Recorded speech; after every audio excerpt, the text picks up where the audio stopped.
Hey, welcome back everyone to another episode of Bytes Brew. I'm your host, Terry McGraw, sponsored by Cape Endeavors Incorporated. Today, I have the honor and the privilege of having a conversation with Victoria Pillitteri from NIST.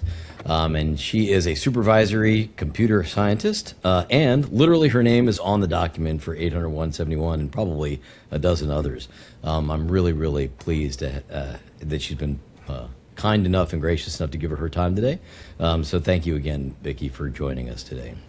Terry, thank you for having me. No worries. Like I said, the privileges are all ours. Hey, so I wanted to dive right in. Of course, the focus area for a lot of our audience is around the CMMC ecosystem and the defense industrial base. And of course, NIST 800-171 is a huge component of that. But I'm not sure that everyone fully appreciates the journey of where we got 800-171 from. What was its genesis? Why what's in there is in there versus what's not? And so could you just sort of talk a little bit about how you all developed 800-171 and what its original intent was? So 800-171 has been around for quite some time and even predates my time joining this project. CMMC has been such a reckoning force within the defense industrial base and really across all of government contracts by setting that bar really high. It's now 2026, but it has been quite the journey to get here. As you know, government is a large beast and takes time to slowly get on board and get things implemented well. And we're really excited about the progress that's been made in the last 2 years. But let's take a trip down memory lane. This work to create 800-171 for protecting the security of controlled and classified information dates back to well before 2015 when the original iteration of 800-171 was released. NIST, in partnership with NARA, the National Archives and Records Administration, as well as the DoD, which is what they were called back then, came together in partnership recognizing their controlled unclassified information or controlled technical information or controlled defense information in that side of the world really requires specific safeguarding and security requirements as such. There was an executive order and law that dictates that CUI must be protected at a certain level. And ultimately, CUI is across all of the agencies. It's any type of federal information that is called out in law, policy, government-wide mandate, etc., that requires special protection. And as such, there was a need to have a set of unified security requirements that were really focused on protecting that information in non-federal systems. Across the USG, we use Special Publication 853, the security and privacy controls, to protect federal information and federal information systems.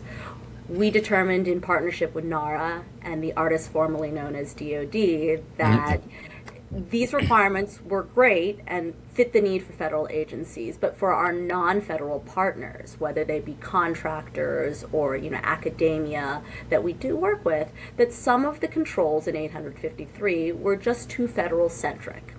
So we really wanted to tailor that set of requirements, those controls, to both meet the requirements of that executive order and law to protect controlled unclassified information at a certain value or level, while understanding that non-federal organizations are not subject to the same set of requirements that federal agencies are. So basically, after working in partnership with both NARA and DoD, we issued the first iteration of Special Publication 800-171 in 2015. Fast forward 11 years, we're still at it. Now, well, I guess that answers or maybe it doesn't answer completely the question, but in your mind, was this supposed to be a compliance framework, or this was a set of best practices in your, because now it's both, but when you originally crafted it at NIST, was it really designed to be security best practices or an actual compliance framework? So the 853 security and privacy controls are really a catalog of good security and privacy outcomes. It's intended to be, the controls are intended to be selected to manage specific risks. That's why it's such a comprehensive catalog. Realistically, no agency, no organization, no system is going to select and implement all of the controls, because ultimately some of the controls contradict each other. If you try to implement them all, your system would be both so expensive and probably not even work anymore. So it is really to support risk-based decision making. The genesis of the requirements to protect CUI is controlled unclassified information must be protected at a moderate impact for confidentiality. The 853 controls have baselines, low, moderate, and high, that address confidentiality, integrity, and availability. Ultimately, 171 was tailoring the controls to really focus on the confidentiality and take out all the federal stuff. So in some ways, this was always designed to be a set of pre-tailored requirements. I wouldn't necessarily say that they were designed for compliance, but that is the mechanism in which, it's enforced on non-federal organizations. So when we get this, there's a natural tension, I think, between, well, maybe it's complementary tension. When you have a compliance framework and you have actual security best practices, the threat evolves very rapidly, especially now with AI sort of fueling, the ability to develop exploit kits in a matter of hours instead of days, months, and years. And we have technological improvements on the defensive side, but when you have a compliance framework, this year you built out an assessment framework, and of course the Cyber AB and DoD have created their sort of framework to validate that everyone is doing the 800-171.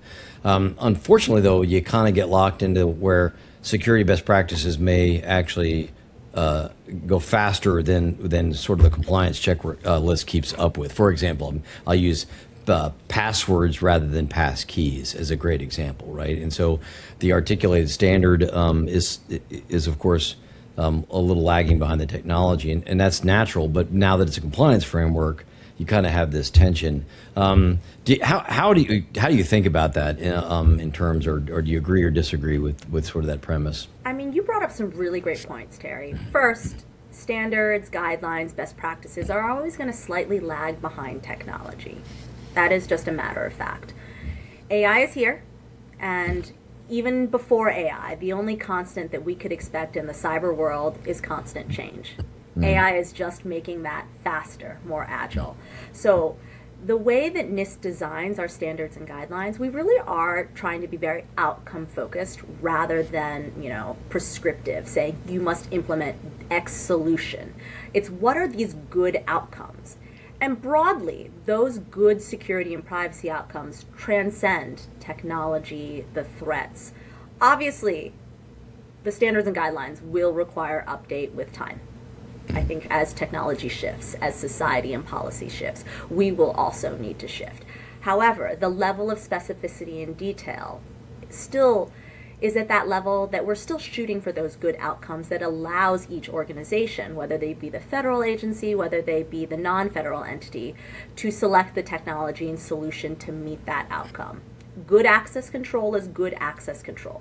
It has evolved from, say, passwords to pass keys to multi-factor authentication.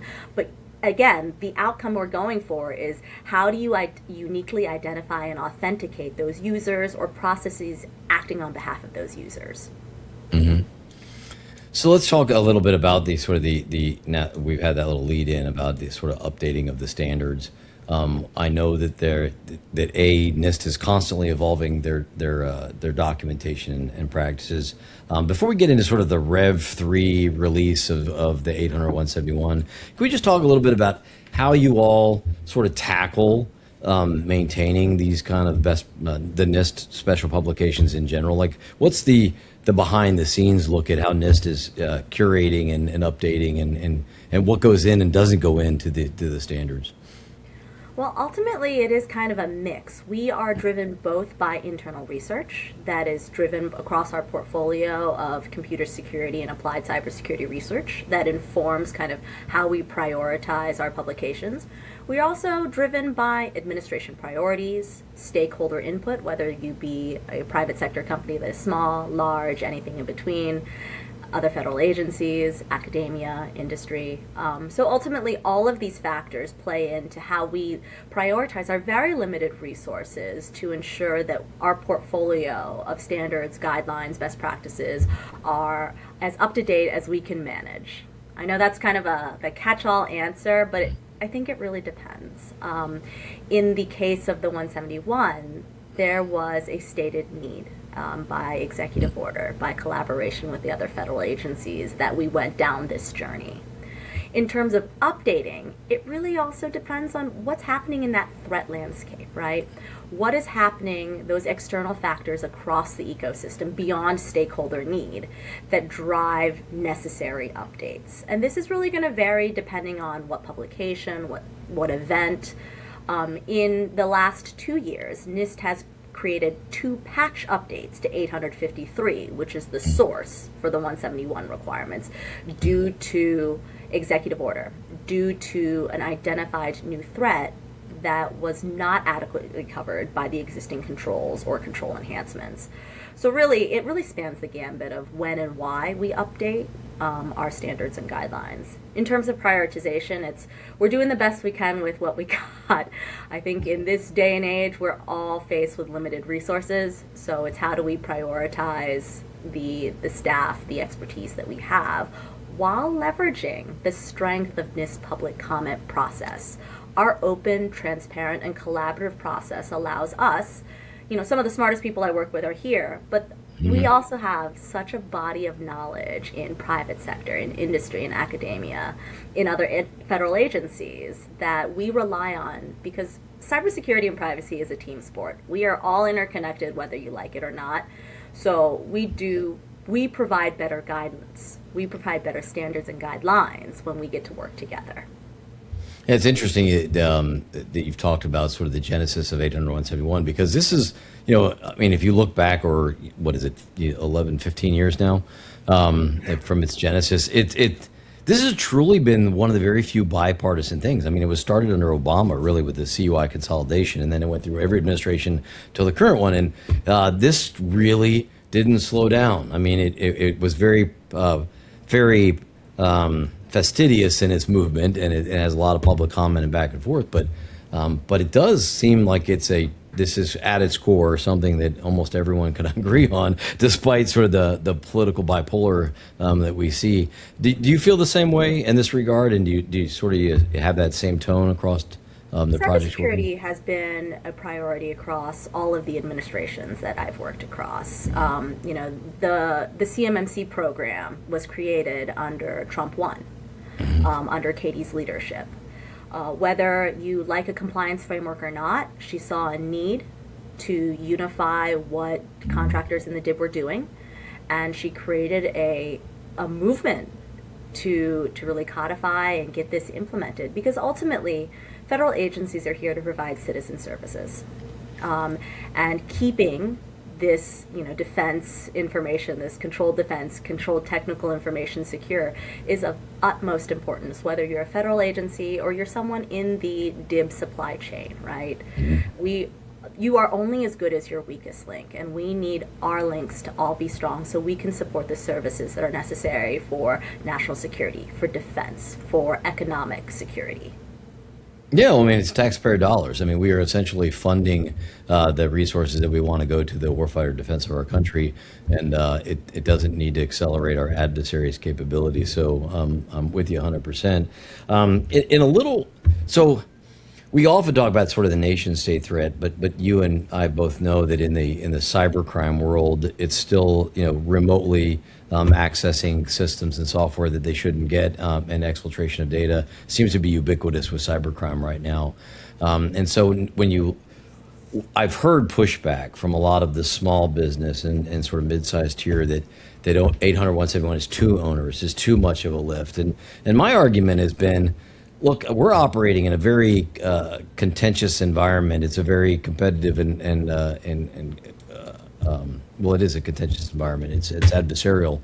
And so, look, I don't know how a business, when I look at the 800-171 framework, minus a very few small subsets in your catalog, it's a best practices guide for, everything from cybercrime to, thwarting sort of nation state exfiltration of data.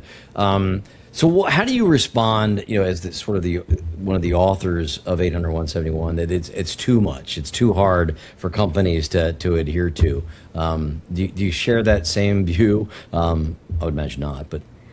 I think there's two sides to every coin. On one hand, I do completely understand.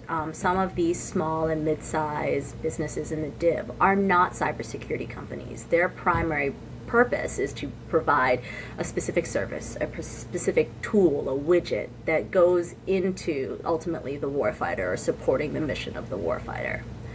And that's not their area of expertise. Cybersecurity is not necessarily out of the box easy. It can be complex, it can be costly, and if they don't understand the ecosystem, then there's also a lot of opportunity to waste their own resources trying to get to good. Now on the flip side, given our interconnected world, cybersecurity is good practice for everyone. So having those requirements, those controls in place to protect the confidentiality of their own business proprietary information is good practice in general, right? Your secret sauce, your recipe for your secret sauce, you want to keep it secret to you.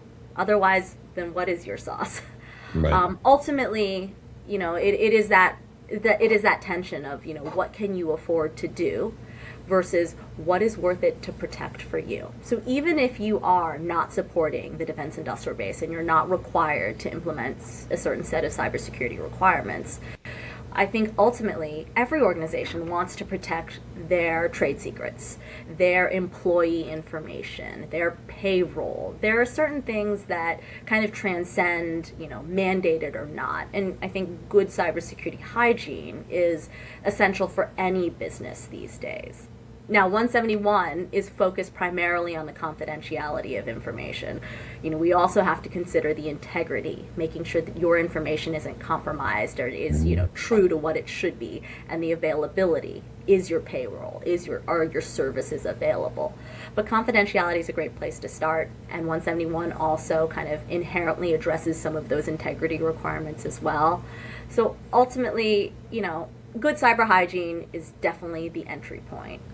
Supporting the defense industrial base, being part of the defense industrial base, implementing 171 is just one of those requirements that is levied.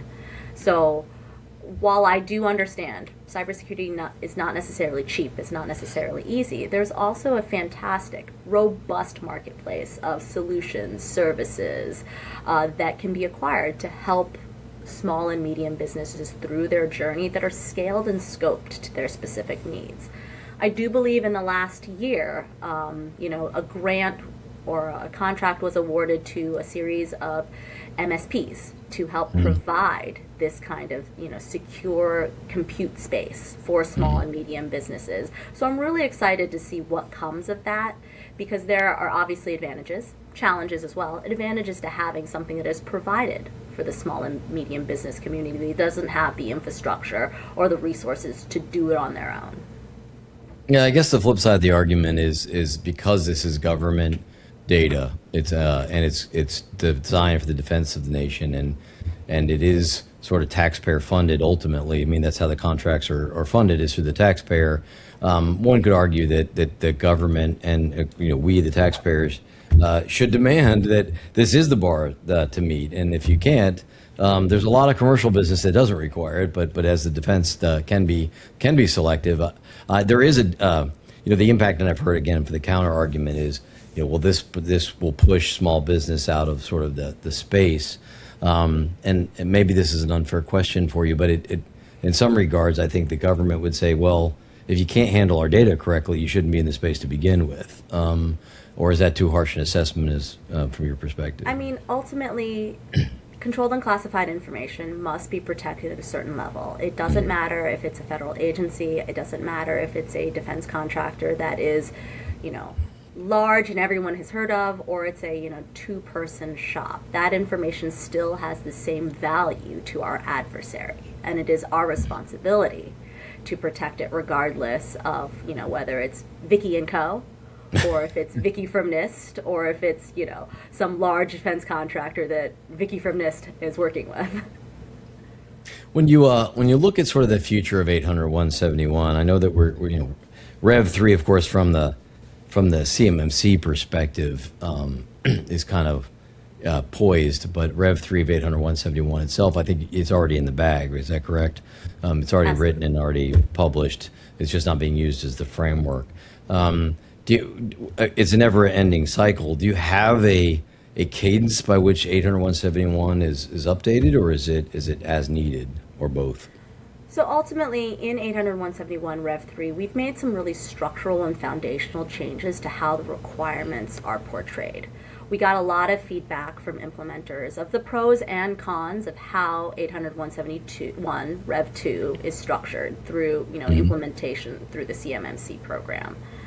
We took that feedback to heart. A couple of those changes were, being more explicit on which requirements are in versus out, rather than implying that we expected organizations to do all of these foundational practices. We were seeing inconsistencies in assessment and evaluation, and ultimately, that's just not fair to the organization that's trying to implement the requirements, do the right thing. So, we were told to be very explicit on what is in and versus what is out, and we did that. We are also told that additional specificity without being prescriptive, and I know that is a very fine needle to thread, would be very valuable to those smaller organizations. The way that 800-171 Rev 2 was framed was very broad and outcome focused. And for a lot of the larger organizations that have robust cybersecurity programs in place, that have all of the foundations in place, it made it more straightforward for them to see what they're already doing and how it fit into 171. On the flip side, for that smaller organization that doesn't have the resources, the very broad outcome-focused statement makes it really hard. What do you really want me to do? What is implied by this requirement? Again, say what you mean and mean what you say. So we added additional specificity, but allowed the organizations to also continue to make some of their own risk-based decisions within that. So rather than saying, do good account management, we break up some of the foundational principles of account management that you need to have in place in order to successfully implement that outcome. So in this way, in Rev 3, the larger organizations are most likely doing this because they have good account management in place, and the smaller organizations have those baby steps to get to that broader outcome. Those are two of the kind of more foundational changes that we made between Rev 2 and Rev 3. Ultimately, in terms of future update cadence, 800-171 is derived from the moderate impact baseline of Special Publication 853, our security and privacy controls. As that baseline and as those controls evolve, we will evolve and keep 171 in sync with that source publication. My long-term vision is really to get these two sets of publications really more in sync. 171 has always been an overlay, a tailored subset of the 853 moderate impact baseline. And this transition from Rev 2 to Rev 3 gets us one step closer.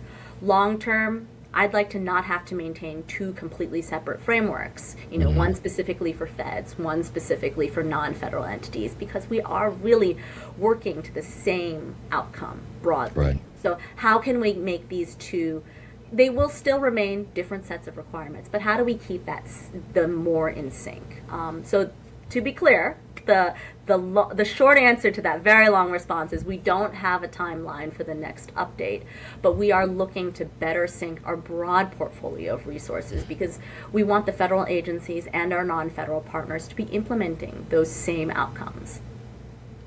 Just going back a little bit to the differences in Rev 2 and Rev 3, one of the things I saw in Rev 2 that maybe we could peel the onion back a little bit. There's a lot of segments in there that allow for organizationally defined value. Meaning, and that's really sort of, I guess, what you're meaning by the risk-based determination. So, like, what's your tolerance level? But that also leaves a lot for interpretation. Is that really what you were talking about with that you guys sort of refactored for Rev 2 to Rev 3, or is that component still in there, but it's just more defined?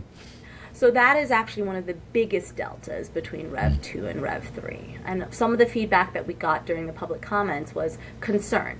What if DOW requires one organization-defined parameter? What if NIST and Commerce requires something else? Because ultimately, it's the federal agency that's taking on a lot of that risk. while it's out of NIST scope to determine what those organization-defined parameters are, I don't accept risk on behalf of NIST, on behalf of another federal agency. We have seen movement across the federal agencies on kind of deferring to what DOW is implementing. DOW has published a list of the organization-defined parameters that they care about, and they've defined either a value, a range of values, and given kind of a rationale why. The rest is, up to the non-federal entity to decide. While it's not official in policy or anything, I'm anecdotally seeing other federal agencies defer to that list. DOW has done the heavy lift. If it's good enough for the warfighter, it's good enough for the federal civilian agencies.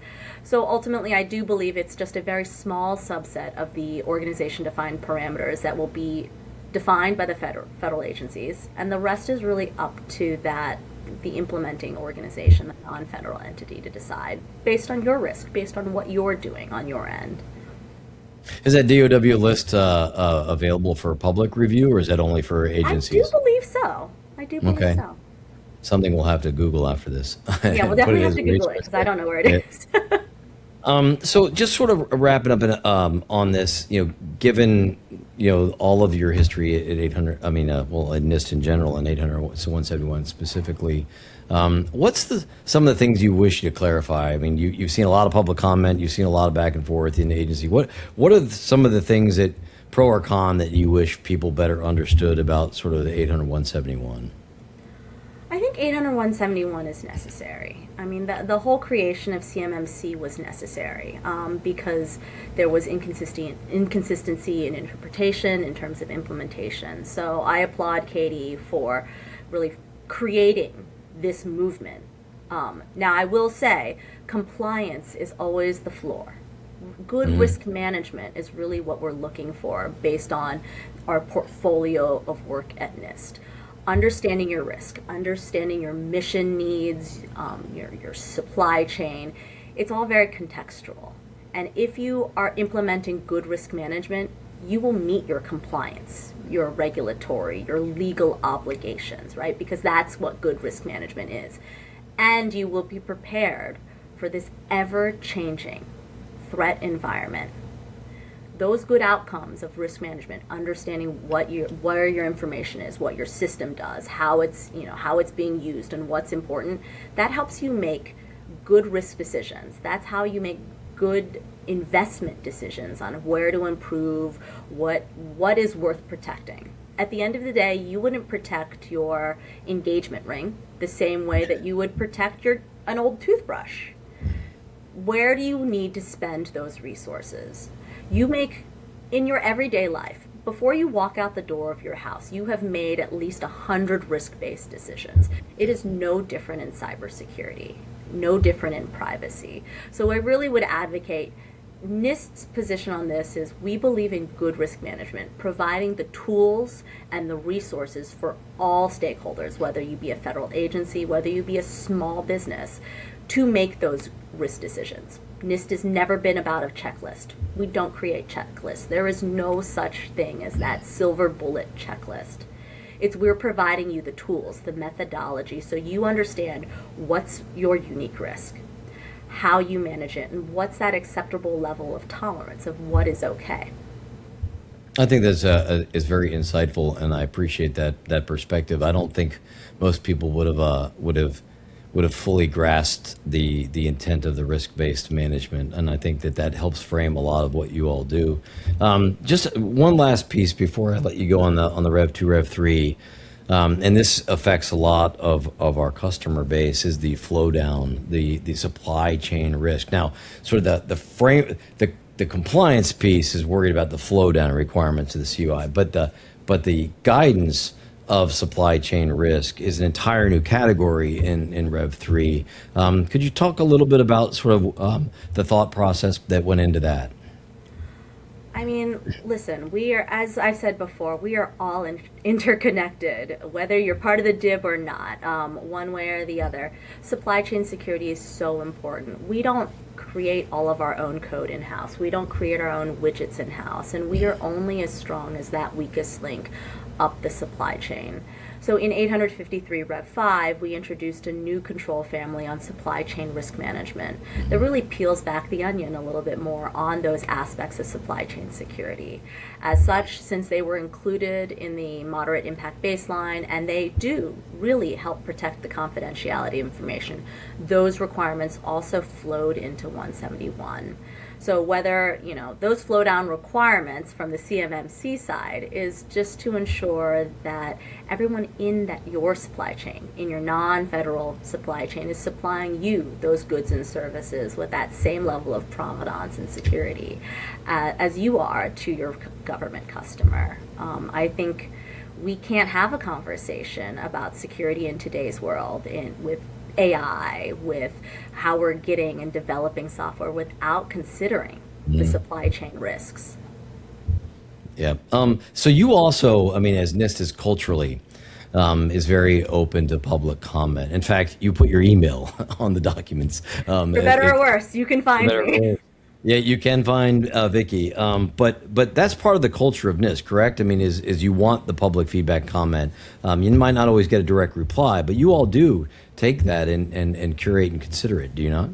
100%. Each one of our publications in our cybersecurity and privacy portfolio goes through at least one public comment period.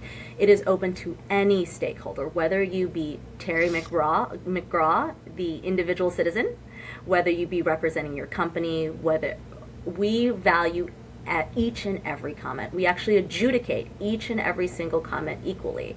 Most of the time for my team, we cover the name and organization of the submitter and evaluate that comment based on its technical validity, whether it's in scope for NIST for it to implement or not. So each comment is reviewed and adjudicated and considered for each iteration. As I said before, while I get to work with some really brilliant people at NIST, we also recognize that there's a lot of great, smart people that have to implement our standards and guidelines in the outside world. Cybersecurity is 100% a team sport, and we need your input to make sure that the standards and guidelines that we put out are the best that it can be in that moment of time. And we need your ongoing feedback to ensure that they continue to improve and evolve as technology, policy, and society continue to evolve.